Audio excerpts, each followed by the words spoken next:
Nós temos mergulhado aí em vários livros na Bíblia e agora nós estamos mergulhando num livro que é o resumo do pensamento teológico de Paulo, o resumo da doutrina, né? Paulo está já vislumbrando que daqui a pouco talvez ele vai dar uma pescoçada no machado do carrasco, né? Então ele gostaria muito de sair daquela prisão. Nós estudamos o livro de Filipenses, ele está o coração dele é que aquela prisão, por ser injusta e pelo Império Romano usar de certa legalidade, então ninguém estava gritando lá, Paulo livre, Paulo livre, ninguém gritava isso, né? Mas Paulo estava confiando que, por ele ser cidadão romano, por todas as perseguições que ele recebeu foram injustas, e ele era uma pessoa respeitosa e tinha que aguardar a vinda de testemunhas para testemunhar contra ele. Então ele acreditava que isso não ia acontecer, porque essas testemunhas não teriam coragem de ir para Roma e levantaram falsos testemunhos e correr o perigo de eles serem mortos por irem contra a legislação romana. Então Paulo vislumbrava a ideia de que ele iria sair dali. Mas, ao mesmo tempo, ele também não sabia quanto tempo ia ficar ali. Então, já não é uma pessoa de tenra idade, é uma pessoa que já tem suas limitações, já está um pouquinho velho, era magro, sofria de problemas nos olhos, tinha várias doenças, a prisão trazia, no calor e no frio, um desconforto enorme, que a temperatura lá é quase igual a daqui. Então, você imagina, na época do frio, um lugar escuro, úmido. No caso, ele estava numa casa, mas não sabemos tanto conforto que tinha nessa casa, mas ele não tinha as regalias de uma casa tranquila, né? Então, ele poderia, como ele adquiriu várias vezes algumas enfermidades, a vida de Paulo era ficar preso, ficar enfermo, perseguido, surrado. Esse era o estilo de vida dele, né? E ele falou, bem, já estou, né? Estou numa certa idade que eu preciso já deixar um certo legado. Então é por causa disso que ele escreve o livro de Efésios. É uma carta que o manuscrito que foi preservado tinha um clipes lá, estava escrito aos Efésios. Mas provavelmente essa carta foi copiada várias vezes e enviada para várias igrejas, várias cidades. Porque era o pensamento do que é o Evangelho. E recapitulando um pouquinho do que a gente viu até agora, no primeiro, o tema central é a graça de Deus, né? E no capítulo 1 nós vimos os investidores desse grande projeto que está sendo construído. Esse grande plano de Deus, esse grande plano que começa antes até da fundação do mundo. Então Deus é um Deus, não é uma energia que vai reagindo de acordo com o bem e o mal. Não, Deus é um Deus de propósito, um Deus que planeja, que organiza, e nada pega ele de surpresa. Não é um corpo de bombeiros que está parado aguardando um chamado para ir lá socorrer e vamos ver o que dá. Não, Deus tem tudo sob o seu controle. Até o mal está sob o seu controle. Tudo, quando a gente fala que Deus é soberano, a gente tem que entender a extensão dessa palavra, do significado disso. E do poder imensurável de Deus, que não dá para medir. E ao mesmo tempo a gente vê esse amor de Deus em permitir a humanidade cair e ele resgatar essa humanidade e ainda produzir uma humanidade futura, um povo futuro que terá a capacidade de nunca mais pecar, não sendo Deus. Já pensou isso?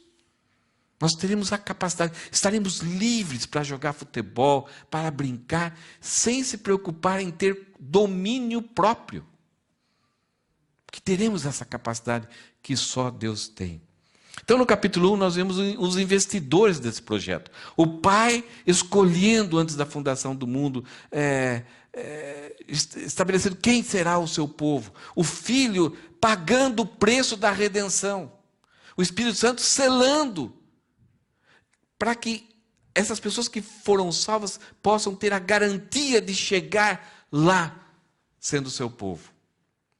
E como isso é uma coisa meio complicada de entender, no final do capítulo 1, Paulo ora por nós, para que a gente entenda a riqueza da insondável graça de Deus, porque é algo que não faz lógica muitas vezes na nossa cabeça, porque a nossa justiça é muito humana, A nossa lógica, o nosso cérebro funciona muito pouquinho. E por causa do pecado ter dominado a humanidade por tanto tempo, nós cada vez mais, cada segundo que a humanidade caminha, menos compreensão ela tem da pessoa de Deus.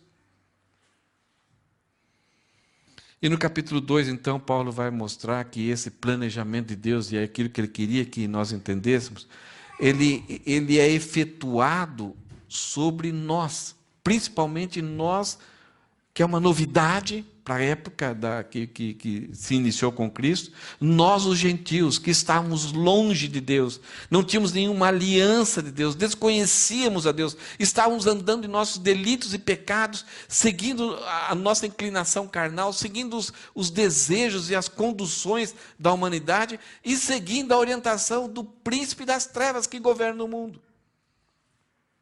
Nesse momento, nessa condição, Deus veio lá, quando nós estávamos mortos em delitos e pecados, Ele nos deu vida, nos resgatou, nos reconciliou, quebrou toda a barreira de separação e construiu, através de judeus e gentios, um grande edifício.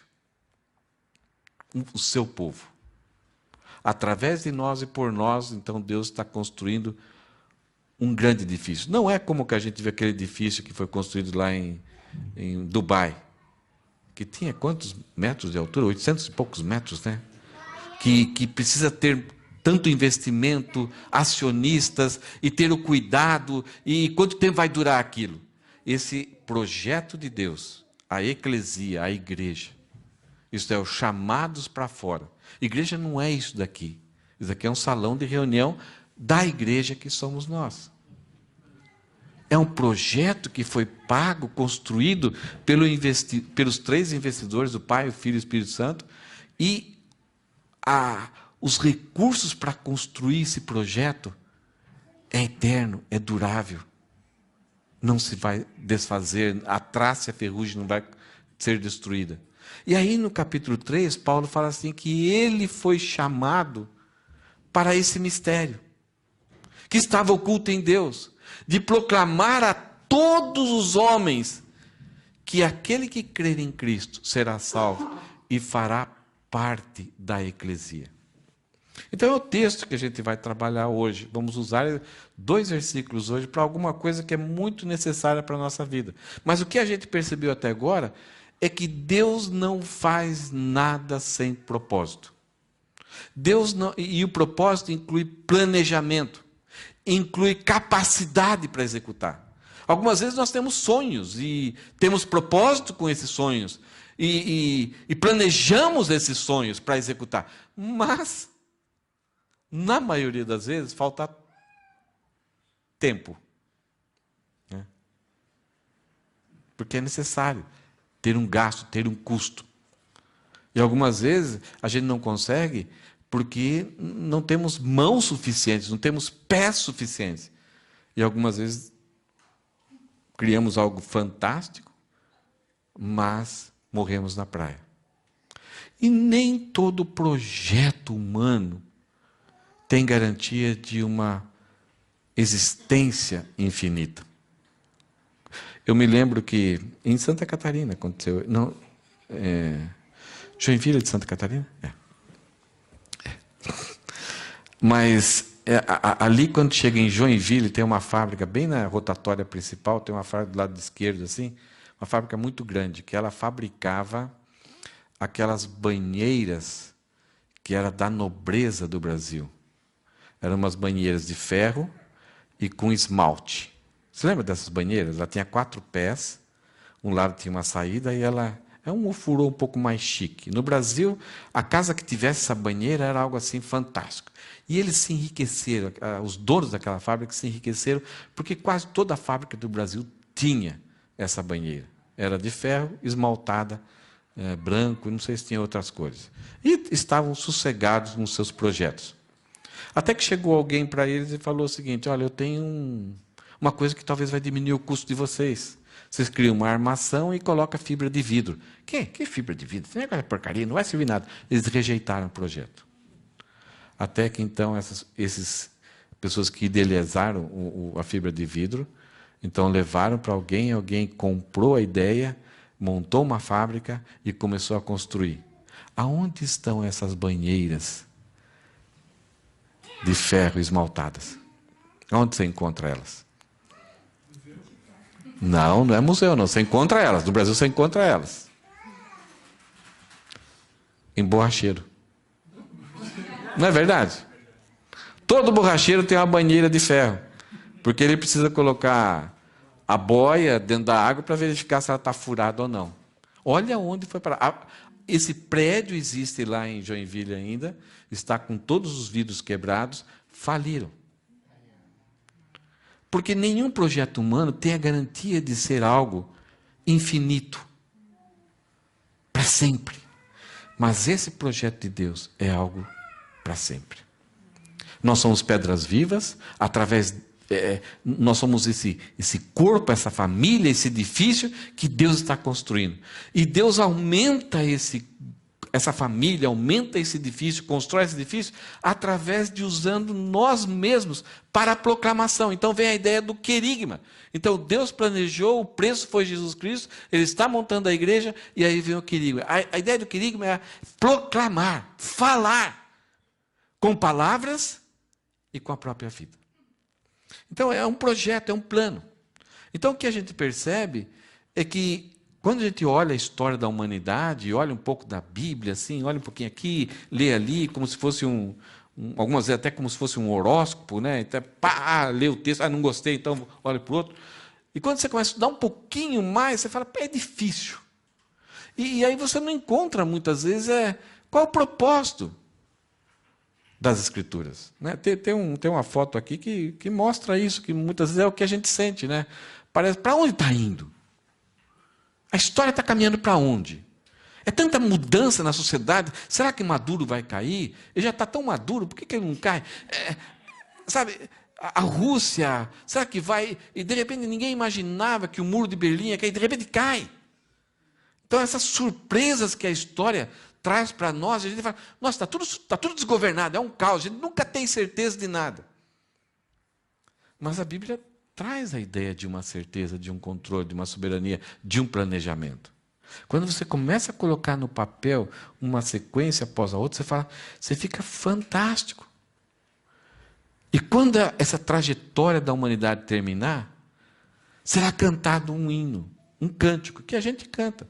Grandes são as tuas obras, justos e verdadeiros são. Já baguncei o hino. Mas diante do que se passou com a trajetória humana, e a gente perceber que tudo isso já está planejado e revelado, e a gente olhar para a pessoa de Deus, a gente vai se render diante dele e falar, Senhor, grandes são as tuas obras. Como que fala o seguinte? Justos e verdadeiros são os teus caminhos. Por enquanto a gente está complicado aí. Deus tem um propósito maravilhoso. E a grande questão é, será que eu tenho também um propósito? Será que existe um propósito para mim? Será que o propósito é para todo mundo de forma igual? Ou será que o propósito é personalizado? A grande questão que a gente enfrenta na sociedade é o que dirige minha vida? O que me impulsiona? O que me leva para frente? O que me faz acordar todo dia de manhã, né, escovar os dentes, dar uma penteada no cabelo, pegar a bike e ir para o trabalho, levar os filhos para a escola antes e depois buscar os filhos e vir para casa. O que me impulsiona? O que me empurra? Então, tem pessoas que são impulsionadas pelo materialismo. Eu trabalho porque eu quero isso, isso. Outras são por causa da aprovação. Eu quero que as pessoas me aplaudem. Né? Outras são por causa de ressentimento. Algum problema que tem, então eu tenho que trabalhar, tenho que fazer isso. Meu pai não deixou herança para mim. Outros têm medo. Né? O medo é uma das coisas que mais paralisa, mais nos desvia de encontrarmos o propósito de Deus. Eu tenho que trabalhar, eu não posso mudar, eu tenho que ficar aqui nessa empresa. Sabe aquela pessoa que é medrosa? Adão, o primeiro efeito emocional que o pecado trouxe na humanidade foi o medo. Adão se escondeu. Ele tinha um propósito de dominar e governar toda a terra. Ele parou com aquilo, porque ele sentiu o medo de Deus. O pecado é terrível nesse sentido. E juntamente com a culpa. Então, muitas vezes, a culpa que nos impulsiona para fazer alguma coisa. Quando cometi um erro no passado, eu tenho que fazer isso agora. Eu tenho que estar preso a essa situação. Então, isso governa a nossa vida. E muitas vezes a gente não... acabamos fechando os olhos e não querendo descobrir se existe um propósito, se existe uma razão de ser e de viver. E aí, tem se gastado muito tempo na sociedade, muita pesquisa, muito estudo, principalmente aqui no Japão. Não sei se vocês já perceberam, e todas as vezes que os pais começam com um filho tipo Silvio e Ana, o que eles comentam conosco é que a escola fala: olha, seu filho vai entrar aqui e a gente vai conduzir ele para aquilo que vai ser o propósito da vida dele. A gente fica todo empolgado. Então, meu filho não vai ficar perdido, não vai ficar desnorteado, ele vai fazer aquilo que ele nasceu. Então, principalmente aqui do Japão, surgiu vários estudos, isso se espalhou para o mundo todo, e é a questão de viver com uma vida com propósito. E eles chegaram à ideia de uma palavra que é chamada de Ikigai. É um conceito japonês que significa uma razão para ser. Você é estudado, você estuda, você pesquisa algumas coisas a respeito de você mesmo, e aí então você vai ter que descobrir esse Ikigai. É por que você existe? Qual a razão para você ser? E aí 4 perguntas eles levantam, geralmente. A gente vai ver um gráfico depois. Em resumo, as perguntas são as seguintes: eu faço algo que amo? Isso que eu tenho interesse, é aquilo que me inclina, meu coração é vocacionado para aquilo. O mundo necessita do que eu faço, existe uma necessidade.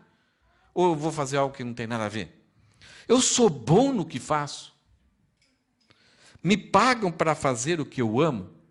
Isto é, não adianta, se não pagarem, como você vai sobreviver? Então tem que combinar tudo isso.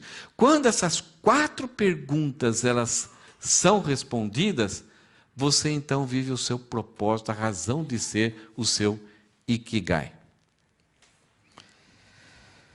Para que serve o propósito de vida?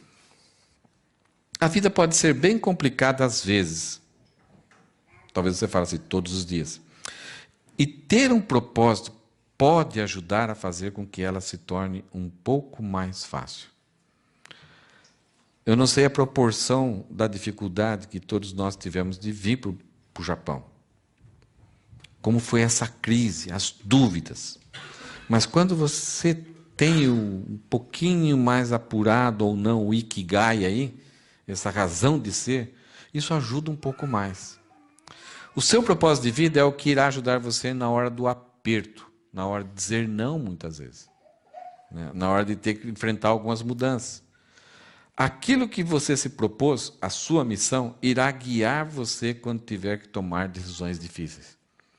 Eu falei do gaúcho aqui, ele é jogador de futebol de salão, e então é bem interessante que a gente percebe no Tiago um propósito, ele tem uma noção do que é o propósito de vida dele.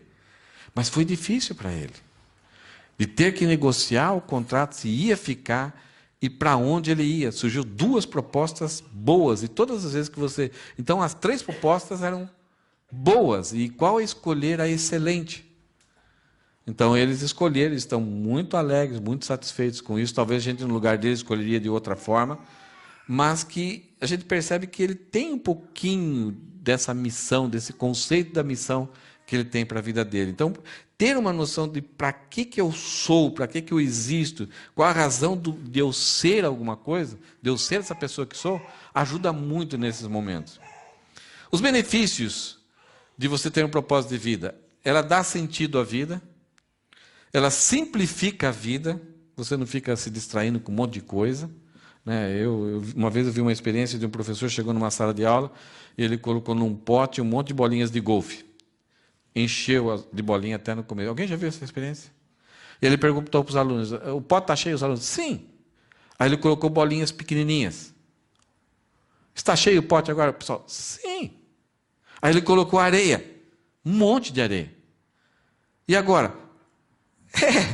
Agora está. Aí ele colocou água, e coube bastante água ainda. A lição que ele tentou transmitir é que o propósito de vida nos ajuda a entender quais as coisas grandes e principais, importantes na nossa vida. Se você coloca a areia ou a água primeiro, as coisas importantes não cabem. E você tem um monte de coisinhas que preenche a sua vida, e que você tem que usar como malabarismo. Já viu aqueles caras que ficam no semáforo fazendo malabarismo assim, rodando pratos, e tem que correr aqui, correr aqui. Agora, quando você tem o propósito da sua vida, você tem uma simplicidade na sua vida. Ela dá foco, você tem uma direção. Vai surgir um monte de distrações, mas você sabe, não, legal, joia, beleza, oh, tá, mas você sabe para onde está indo. Ela estimula a vida, né? Você não fica olhando no horizonte. E prepara você para um conceito de eternidade. Então, um dia eu vou ter que prestar contas. Um dia eu vou chegar um momento e ter que olhar para trás. E não... Eu tenho uma experiência muito interessante. Uma vez eu fui lá para Guaraqueçaba, litoral do Paraná, não sei se alguém já... perto de Paranaguá. E entramos nos mangues, assim. Então, sempre um homem que tinha um barco, a remo atrás, assim, e ele sempre dirigia, assim, pilotava o barco, né? E ele desviava de alguns lugares, assim. Eu falei, por que ele está fazendo essa curva aqui? É que ele sabia onde tinha os bancos de areia. E um dia eu falei para ele, olha, posso pilotar o barco, dirigir o barco? Ele falou, quando chegar num lugar que não tem banco de areia, eu te dou. E ele chegou uma hora, agora pode. Aí eu peguei lá e fui lá dirigindo o barco, tão tranquilo, metidão, assim, pedi para o pessoal tirar foto de mim e tal, né? Aí eu falei, e daí, como é que tá? Ele falou, olha para trás. Aí eu olhei. Aí aquele rastro, o barco ia para lá e para cá, e eu pensando que estava indo reto. Quando você não tem essa experiência, não tem esse foco, né? Eu falei, mas como que você consegue? Eu bato o olho em alguma coisa fixa lá e vou em direção a ele. E eu não, eu estava, né, me divertindo, tirando foto. Eu estava indo para frente. Mas foi um zigue-zague total. Então, essa ideia de que uma hora eu vou ter que olhar para trás. Uma hora eu vou ter que avaliar a minha vida. Né? Uma hora eu vou ter que... as pessoas vão ter que deixar o meu legado. Essa ideia de eternidade aqui, na perspectiva humana. Quando estavam construindo a Catedral de São Paulo, em Londres, o construtor era um engenheiro chamado Christopher Wren. É alguma coisa assim, vocês estão lendo aí. Alguém chegou para alguns funcionários e perguntou para um e falou assim, o que você está fazendo? Eu estou aqui com uma rocha, aqui com uma pedra, estou esculpindo ela, tá? Tem que bater aqui, tirar esse negócio aqui.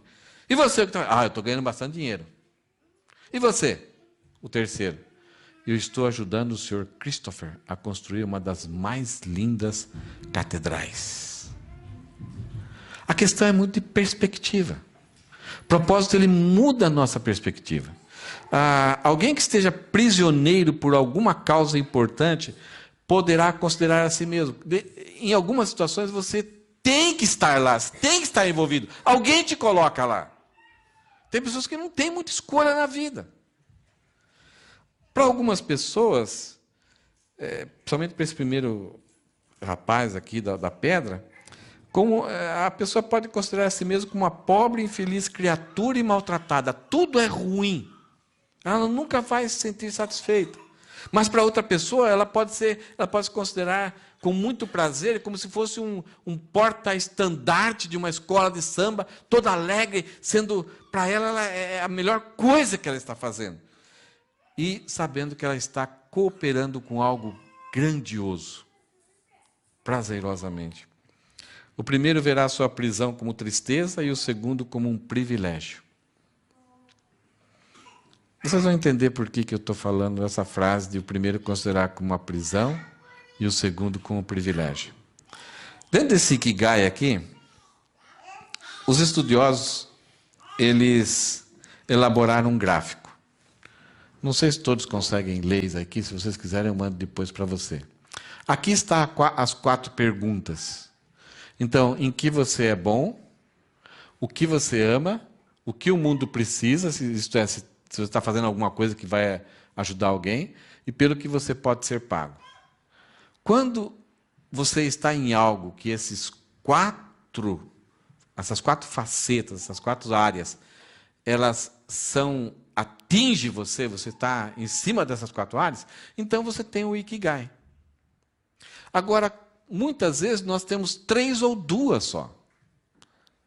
E aí a gente vai ver, então, por que algumas pessoas reagem do jeito que reagem. Por exemplo, se você faz alguma coisa que você é bom e você é bem pago e você faz alguma coisa que você ama, então você tem paixão e profissão. Mas você pode ter um sentimento de satisfação, mas sentimento de inutilidade. Porque isto é, eu faço o que eu amo, eu faço o que eu sou bom, eu sou pago, mas para que eu faço isso? Para que serve isso que eu estou fazendo?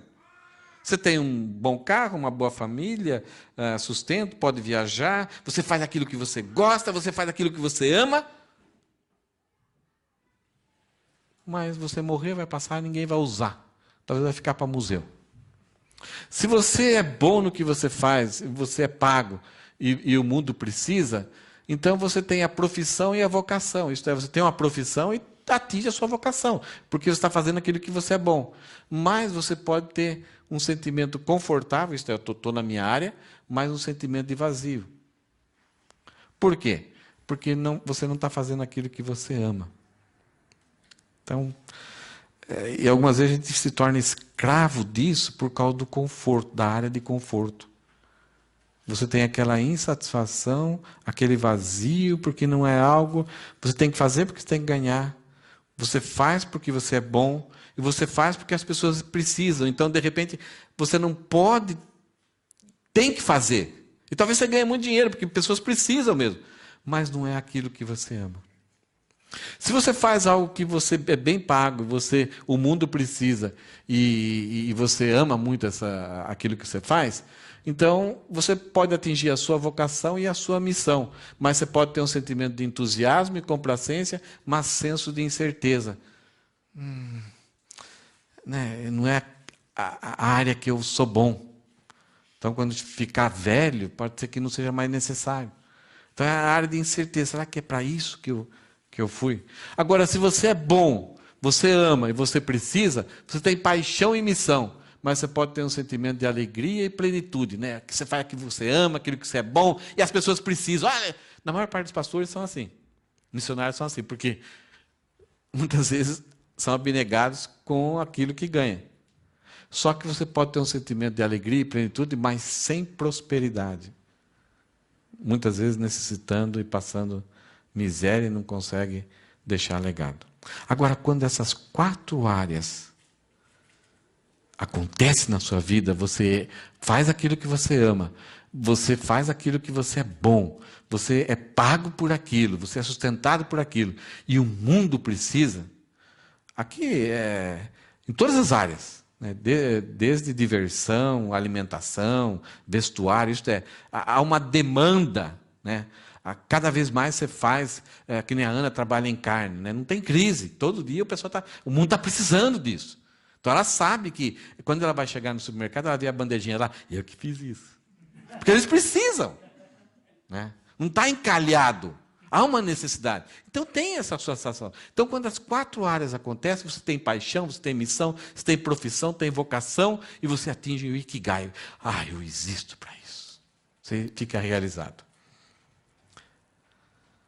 Salomão pesquisou essa questão. Ele mergulhou de cabeça em fazer algo que ele ama, algo que ele era bom, algo que ele recebia recompensa, que ia deixar para sempre, e algo que ajudava as outras pessoas. Ele entrou de cabeça em todas as áreas que o ser humano pode experimentar. Prazer, riqueza, realizações. Então ele atingiu o Ikigai. E no final ele falou o quê? Que o Ikigai é suficiente? O Ikigai, ele resolve muitos problemas. Ele faz com que as pessoas se organizem. E eu acho que vocês que têm contato muito com japoneses aqui, você percebe que muitos deles foram educados de uma tal forma e organizaram a sua vida, que eles se dedicam, eles são pagos por aquilo, eles fazem aquilo que amam, eles fazem aquilo que eles são bons. Mas o que falta neles? Não falta alguma coisa? Eles são plenos no Ikigai. Isso em vários países envolvidos. Agora, países como o nosso, o Brasil, a gente vive em função da esperança. Então a esperança é uma grande motivadora. Mas na maior parte das vezes a gente vive assim desnorteado, cada dia dando um tiro para qualquer lado. Então tem hora que a gente procura algo que ama, tem hora que é aquilo que a gente é bom, tem hora que é aquilo que a gente é pago, tem hora que é aquilo que as pessoas precisam. Então a gente não sabe, as dificuldades, elas nos distraem de tal forma que a gente nem sabe para que estamos vivendo. E em pouco tempo a gente percebe a frustração e isso daqui começa a bater na nossa cabeça. Mas países que têm condições de se organizar, de aprender na escola, de serem treinados, eles fazem isso. Buscam o Ikigai, alcançam o Ikigai, mas no final eles parecem que eles têm a mesma conclusão de Salomão. Vaidade e vaidade, tudo é vaidade. O que falta então? O que será que falta para o ser humano? Por que esses países, como o Japão, o norte da Europa, que têm uma educação lá em cima, que chegaram à plenitude daquilo que o ser humano pode alcançar, segurança, vive esse vazio? O que será que está faltando? A pergunta é, qual é o seu propósito? Será que o Ikigai é suficiente? Para a gente buscarmos com toda a força, com toda a energia? Ele é muito bom. Nós vimos aqui, e talvez você já conseguiu dar uma olhada na sua vida assim, você já percebeu que como é bom entender isso, como isso ajuda, os benefícios de você alcançar os propósitos. Não despreze isso. Mas isso é uma escada para chegar a um outro ponto que nós, que somos filhos de Deus, podemos chegar. E somente os filhos de Deus conseguem. Há várias sabedorias que são oferecidas e o mundo pode obter. O livro de Provérbios fala isso. As pessoas têm acessibilidade a ser sábios aqui na terra. Mas existe uma sabedoria que somente o Filho de Deus, aquele que foi regenerado pelo Espírito Santo, consegue obter. É uma visão digna, é uma visão espiritual de como as coisas funcionam, de quem é Deus, o que Ele está fazendo, quem eu sou e o que vai acontecer comigo no futuro. Essa é a grande questão. O Ikigai não consegue responder isso. Ele faz com que a gente seja bons cidadãos, deixamos legados, deixamos pirâmides, deixamos prédios magníficos, mas só isso. Então, com os 2 versículos hoje, eu queria só jogar. Até agora foi a introdução, mas a gente vai passar rápido pelo texto, não se preocupa não. Com os 2 versículos que a gente viu no capítulo 3 de Efésios, a gente vai descobrir 3 chaves que nós, como cristãos, temos nas nossas mãos para alcançar a dignidade em nossa vida. O que falta, eu não sei se essa palavra seria mais própria para aquilo que a gente vai estudar hoje, mas o que falta para o Ikigai é a dignidade. Se você acrescentar a dignidade ao Ikigai, você vai ter uma vida plena. O ser humano ele é muito inteligente, muito sábio. Eles chegaram a desenvolver esses estudos e contribuem os benefícios que isso tem para os jovens de hoje, que estão tão distraídos, estão tão perdidos, não conhecem a si próprio. Isso é muito bom. Mas após isso, tem uma chave, que somente a dignidade. Vocês vão ver o estudo e depois, no final da mensagem, se vocês acharem uma palavra melhor que pode substituir essa palavra dignidade, me ajudem. Eu pensei, mas fiquei com ela, mas eu sei que vocês vão me fornecer essa palavra. Então, nesses 2 versículos, nós vamos descobrir essas chaves, que pode passar de uma vida aqui boa, organizada, mas para uma vida plena, fantástica.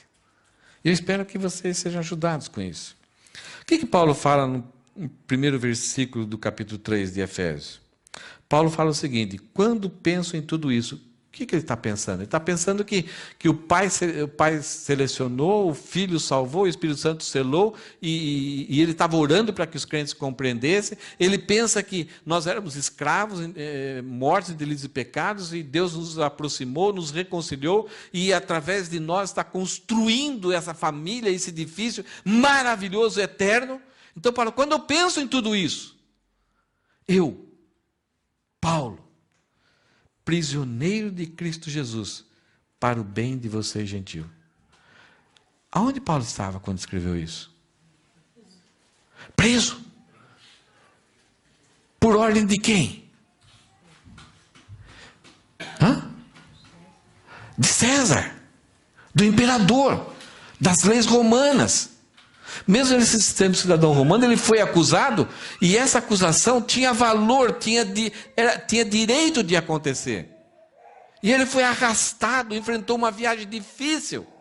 O navio foi destruído. Frio ele passou, teve que caminhar 120 quilômetros, e agora está preso, aguardando o julgamento, aguardando a apresentação das testemunhas. Injustamente. Mas Paulo não fala que ele está preso, que ele é prisioneiro de César. Ele fala que ele é prisioneiro de Jesus Cristo. Essa dignidade que vai além do Ikigai é uma perspectiva sobre a vida, sobre as coisas, que só o Filho de Deus consegue ter. Só o Espírito Santo consegue fornecer isso. Quantas pessoas tinham dó de Paulo, por ele ter servido tanto tempo a Deus e agora está numa prisão? Quantas pessoas naquele momento estavam dizendo: está vendo? Se ele fosse filho de Deus, se ele fosse apóstolo verdadeiro, Deus não deixaria ele naquela situação, pois Deus é poderoso. Quantas coisas eram... E cristãos eram abalados por essas questões. Pessoas começaram a evangelizar. Está vendo? Eu estou evangelizando, eu sou filho de Deus, eu sou o chamado de Deus. Aquele homem lá é um falsário, porque ele está preso. Deus nunca permitiria isso. Você lembra lá em Filipenses, Paulo fala: minha prisão tem cooperado, que até os da casa de César têm ouvido. Então havia muitos conceitos, até no meio dos cristãos, sobre o fato de Paulo estar preso. Ele tinha que trabalhar com isso. Mas Paulo tinha uma perspectiva correta sobre a sua posição, quem ele era. Em vez dele falar: eu sou prisioneiro de César, ele fala: eu sou prisioneiro de Cristo. Eu fui conduzido aqui por Cristo. Ele me prendeu aqui. Não é? O César tinha o direito do dedão, ele não tinha? Morre. Mas o César nunca tinha poder para dizer: vive. Aquele que morreu, vive. É interessante, no livro de Apocalipse, capítulo 5, versículos 5 e 6, dá um pouquinho por que a perspectiva de Paulo era tão grandiosa, era tão digna. Porque em Apocalipse, João relata uma visão que ele teve aqui. Ele viu um livro com 7 selos, que estava designado a consumar a história da humanidade de forma grandiosa, eliminar o mal, estabelecer a vitória e o reino de Deus. E ele chora, porque ele sabe que quem será tão poderoso, quem será tão grandioso para quebrar esses selos e fazer com que tudo aconteça. Então João relata o seguinte: então um dos 24 anciãos, eu creio que sejam os 12 patriarcas, 12 tribos de Israel, e mais os 12 apóstolos. Então um dos 24 anciãos me disse: não chore, João. Veja, o leão da tribo de Judá, o herdeiro do trono de Davi, conquistou a vitória. Vitória sobre o pecado, sobre a morte, sobre o mundo. Vitória total. Ele conquistou. Ele é digno de abrir o livro e os 7 selos. Ele tem essa capacidade. Ele é o único. Ele merece. Ninguém mais merece. Ninguém tem esse poder. Então vi um cordeiro que parecia ter sido sacrificado. Não somente morto, mas ter sido oferecido como sacrifício, como pagamento. mas que agora estava em pé, entre o trono e os 4 seres vivos, viventes, e no meio dos 24 anciãos. Tinha 7 chifres, 7 olhos, que representam os 7 Espíritos de Deus enviados a todas as partes da terra. Um ser vitorioso. Um ser que passou por um teste tremendo. E tudo está sobre as suas mãos. Ele tem a vitória. Ele é digno. E ele está em todo o redor. Ele tem onisciência. Ele tem a onisciência que Deus tem. Porque esse ser é o próprio Deus. Esse João está falando de quem? Jesus. O maravilhoso Cordeiro de Deus que se encarnou para tirar o pecado da humanidade. César botava medo. Era poderoso. Pessoas tremiam. Empregados, quando iam servir lá, tremiam, porque se acontecesse alguma coisa errada, manda para a prisão, manda matar. Eles eram homens assim. Soberanos, poderosos. Mas João está vendo aqui um ser infinitamente e eternamente poderoso, que já venceu, que tudo está sob o seu controle. Então é por isso que Paulo fala: eu estou na prisão aqui, na legalidade de César, mas eu fui trazido aqui, eu estou sob o controle, a soberania, os cuidados do meu Jesus. Então o que Paulo fez é mais ou menos isso que eu mandei para vocês durante a semana. Uma foto, né? A rocha. Ele fala assim: como essa rocha foi parar aí? Negócio estranho, ela está voando. Mas é uma questão de perspectiva, né? Se a gente mudar, virar a foto de ponta cabeça, a gente entende o que realmente está acontecendo. Quando a gente não tem a perspectiva correta, mesmo que alcançamos o Ikigai, as coisas ainda ficam confusas. A gente pode sentir aquele vazio. Mas quando a gente tem a perspectiva correta das coisas, não é utopia, não é romanticismo, mas a nossa visão sobre o eterno, sobre tudo, fica muito mais fácil. Ainda nesse versículo 1, então Paulo mostra que a dignidade da posição dele é grande, porque Jesus é que dá essa dignidade. E ele fala que o trabalho dele, ele era prisioneiro de Cristo para o bem de vocês, gentios. Então o que ele fazia, a capacitação que ele recebia, o chamado que ele recebeu, visava um produto, produzir nos gentios, nos crentes, nos salvos, o caráter de Cristo. Quer algo melhor que isso? Você ser chamado e responsabilizado e ser capacitado para que com as suas ações ser um instrumento de Deus para produzir o caráter de Cristo nas pessoas, através da palavra, através das suas habilidades, dos seus recursos, do seu tempo. Você coopera para que as pessoas sejam transformadas e tenham um padrão, isto é, chegue ao pleno conhecimento de Cristo, sejam iguais a Cristo em caráter. E mesmo que isso não seja alcançado aqui, esse será o nosso galardão de nós termos contribuído com Deus para ajudar as pessoas a serem transformadas à imagem de Cristo. E será o nosso galardão na eternidade. Ontem a gente teve um lanchinho em casa com a Cristina, com a Aninha, e elas estavam falando para mim como que é a aposentadoria aqui no Japão. Que algumas pessoas chegam a receber 70 mil a cada 2 meses. Que o salário é reduzido pela metade. Terrível. E nós teremos um prêmio. Tudo é por Ele, para Ele, vem dEle, e ainda assim Ele nos premiará com galardões por sermos usados para gerar a imagem de Cristo nas outras pessoas. Sabe? Quais são essas principais pessoas que Deus nos chamou para gerar a imagem de Cristo nessas pessoas? Os nossos filhos. Nós somos chamados para gerar a imagem de Cristo nos nossos filhos, desde o momento da concepção, ou até antes da concepção. Quando você está pensando em ter filho, você já está orando, você já está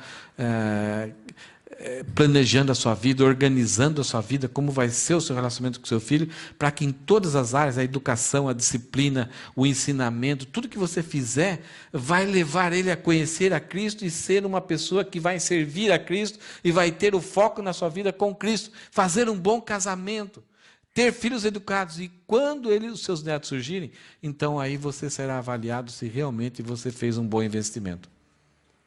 É nos netos que a gente verifica se o nosso investimento nos nossos filhos foi bom ou não. Porque nós reproduzimos algo. Então Paulo fala que o produto dele é digno.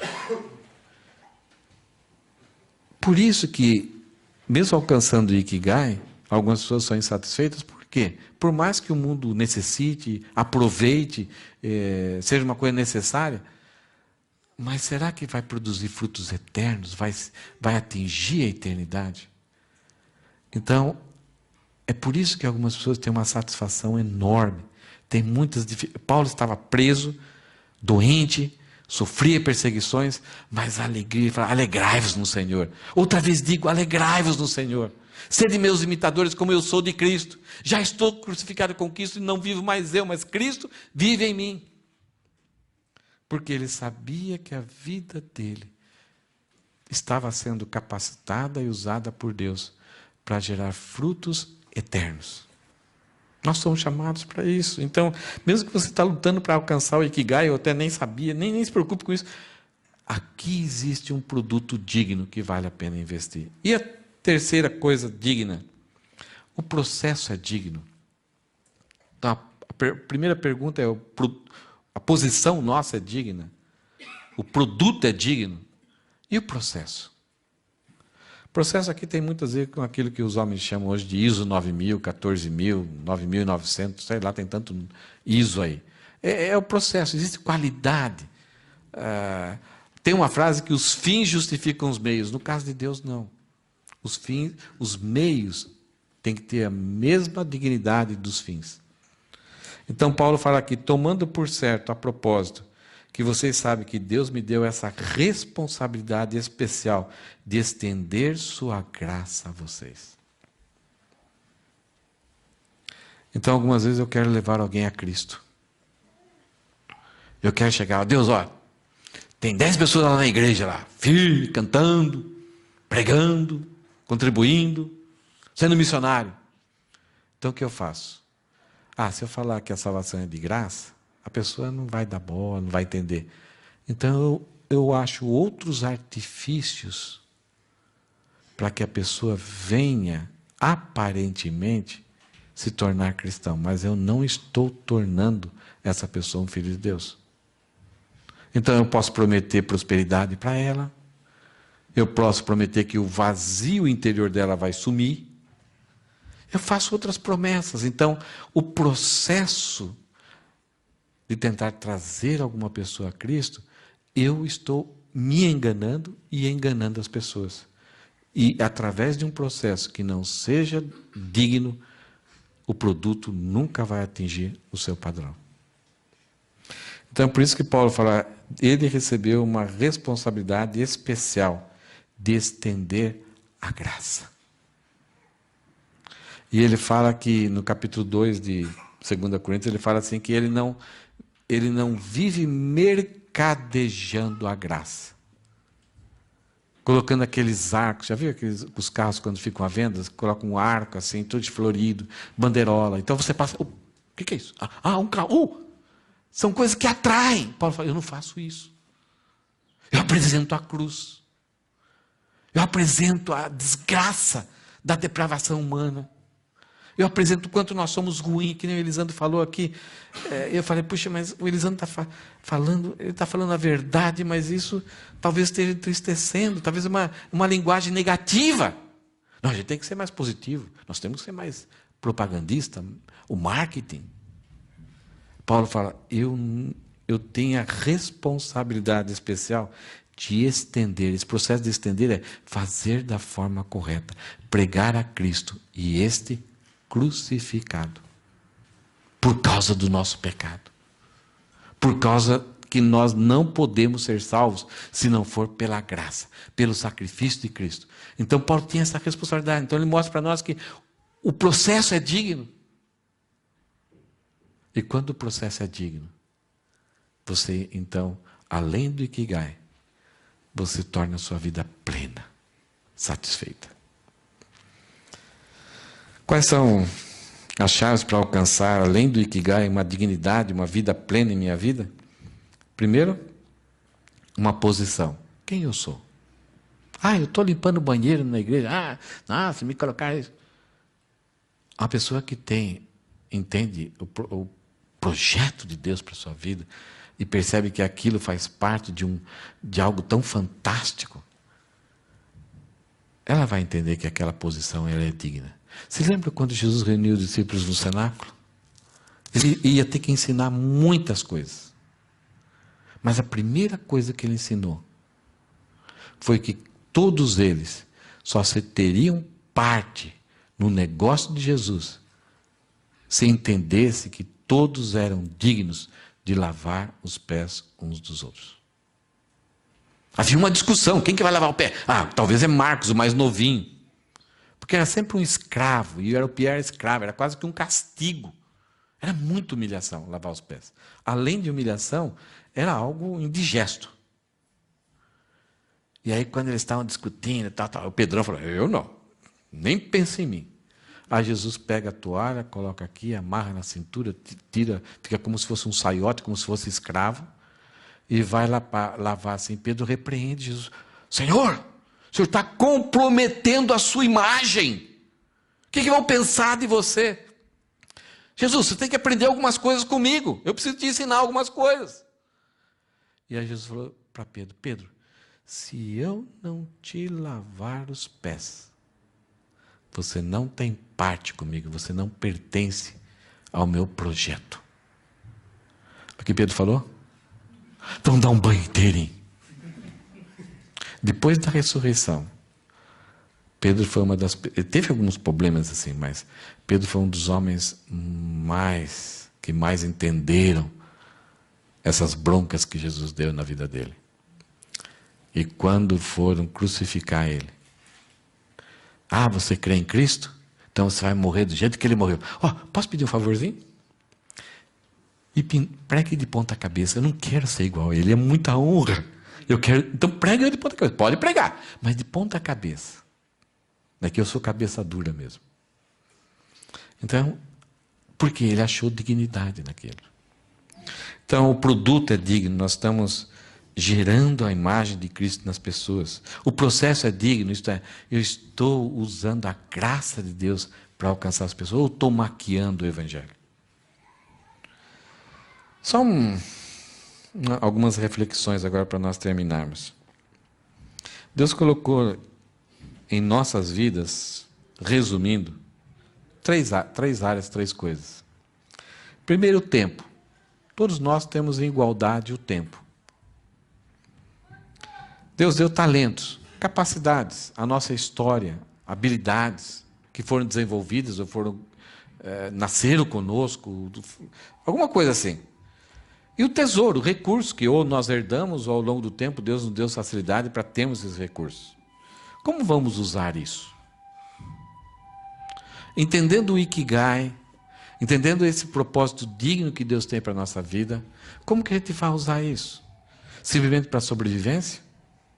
Simplesmente para alcançar sucesso? Fama? Simplesmente para ter significado?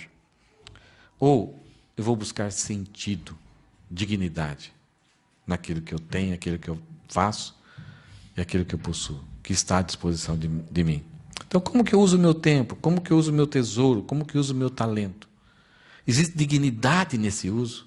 Existe sentido? Faz sentido a forma com que eu uso essas três áreas da minha vida que Deus me concedeu de graça e me colocou diante de mim?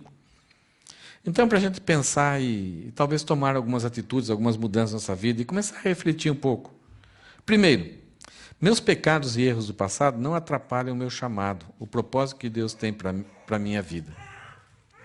Então, talvez você fala, não tem jeito mais, não corrijo mais, não tem, aconteceu isso na minha vida, aconteceu aquilo, meu passado é tão grave, eu não tenho nem a ideia da culpa, do medo, não tenho nem cara de chegar para Deus e pedir alguma coisa. O passado deve ficar no álbum de fotografia. Nós estávamos mortos em delitos e pecados, todos nós no mesmo nível de culpa diante de Deus. Ele nos deu vida, nos aproximou, nos reconciliou, destruiu todas as barreiras e nos constituiu uma família. Então, deixa o seu passado no álbum de fotografia. Ou lá no Facebook, alguma coisa assim, no Instagram, não sei, LinkedIn, não tem problema. É bom de vez em quando dar uma olhada lá. Paulo, algumas vezes, ele lembrava um pouco o passado. Eu era príncipe dos fariseus, eu pensava que era alguma coisa, mas tudo eu considerei como lixo para ganhar a Cristo. Então, lembrar um pouco do passado é importante. O passado é impactante. Ele causa impacto na nossa vida. Talvez a gente tenha que trabalhar com alguma coisa ainda hoje com o nosso passado. Mas ele não determina como vai ser o meu dia e como vai ser o meu futuro. Ele não deve impedir de eu viver uma vida digna diante de Deus. O medo é a lente que aumenta, distorce e paralisa o projeto de Deus em minha vida. Como Adão. Ser controlado pela opinião dos outros é uma forma segura de jamais atingir os propósitos de Deus para a minha vida. Mas se eu começar a fazer isso, o que os outros vão pensar? Você quer não cumprir o projeto de Deus, que talvez você vai descobrir o projeto de Deus, vai começar, além do Ikigai, vai ver aquilo que é digno, aquilo que Deus te preparou, te capacitou. Você vai começar a ir em direção a Ele, você vai ver a testemunho do Espírito Santo dizendo, é por esse caminho. E se você ligar para a opinião dos outros, essa apreciação é uma cova para enterrar o propósito que Deus tem para a sua vida. Então, cuidado com isso. Olha só, o livro de Hebreus, capítulo 11, o autor de Hebreus, ele dá uma lista de pessoas que alcançaram o Ikigai, mas além do Ikigai, viveram uma vida digna diante de Deus. Além dessa lista de vários nomes, o autor de Hebreus fala de outras pessoas. E olha o que ele fala, alguns morreram apedrejados. Que dignidade tem isso? Outros foram cerrados ao meio. Talvez está se falando de Isaías. Outros ainda mortos à espada. Alguns andavam vestidos com peles de ovelhas e cabras. Talvez João Batista. Necessitados, afligidos e maltratados. Este mundo não era digno deles. Parece que eles não eram dignos desse mundo, pelo que viveram. Parece que o que eles passaram, o que eles sofreram, é porque estavam em lugar errado. Não deveriam ser desse mundo. Mas por causa que eles entendiam o propósito que Deus tinha para a vida dele, e eles tentaram procurar uma vida de uma posição digna, de um produto digno e de um processo digno, viver uma vida plena com dignidade. O mundo, com toda a sua riqueza, esplendor, com todo o seu poder, com toda a sua grandiosidade, com toda essa beleza, não foi digno. Isto é, estava muito abaixo da dignidade desses homens. Vagaram por desertos e montes, escondendo-se em cavernas e buracos na terra. Elias, sendo perseguido, e várias igrejas se escondendo em cavernas e louvando ao Senhor e rejubilando no Senhor. Como que a gente, então, consegue fazer esse exercício de descobrir qual que é o nosso Ikigai para se aproximar mais da nossa razão de ser, pela nossa humanidade, mas ainda assim buscar um propósito de vida, buscar essa dignidade, para ter uma vida plena? A melhor coisa, sabe qual que é? Primeiro, a gente se lembrar que pelo sangue de Jesus, nós pertencemos à família de Deus. Isso está assegurado por Jesus. Nós não temos que satisfazer a vontade de mais ninguém. temos que confiar exclusivamente em Jesus e no Pai, que propôs Jesus como sacrifício para nós, para que a nossa vida fosse mudada e fosse salva e fosse garantida para a vida eterna. Então, em primeiro lugar, é confiar no sacrifício de Cristo por nós. Em segundo lugar, se apresentar diante de Deus, em oração, em disposição, em amor. Saber que nós pertencemos a essa família de Deus. E que dentro da família de Deus, aonde nós temos oportunidade de estar, tem tempos que a gente pode estar aqui, de repente voltamos para o Brasil, de repente mudamos para outra cidade. Mas sabendo que a família de Deus está espalhada, a igreja de Deus, a eclesia de Deus está espalhada por toda a terra. Nós tivemos uma experiência hoje. Esses queridos irmãos chegam e a gente percebe que é da família. E vocês vão ver lá em cima. Vocês não estão tendo o privilégio que eu estou tendo de ver a face deles. E isso acontece várias vezes. A gente, quando encontra alguém que é filho de Deus, tem uma coisa ali que nos une. Eu sei que algumas vezes sai faísca, a gente pisa no carro um do outro, tal, mas tem uma unidade ali que não é conquistada por nós, é conquistada pelo sangue de Jesus. Então a gente saber que a gente tem essa unidade, que somos unidos a Cristo e todos que estão em Cristo têm essa unidade. E curtir a vida, esperar a vinda do Salvador. E não tem uma outra pessoa que possa ser maior exemplo para nós de alguém que amava o que fez, que era bom no que fez, que recebeu a recompensa pelo que fez e que fez algo que o mundo inteiro precisou. E aquilo que o mundo precisava era de salvação. E ele sofreu, foi difícil, mas Isaías fala que ele se agradou do seu trabalho. Ele teve um pagamento, e esse pagamento somos nós. Deus pagou o seu Filho, nos levando até Jesus.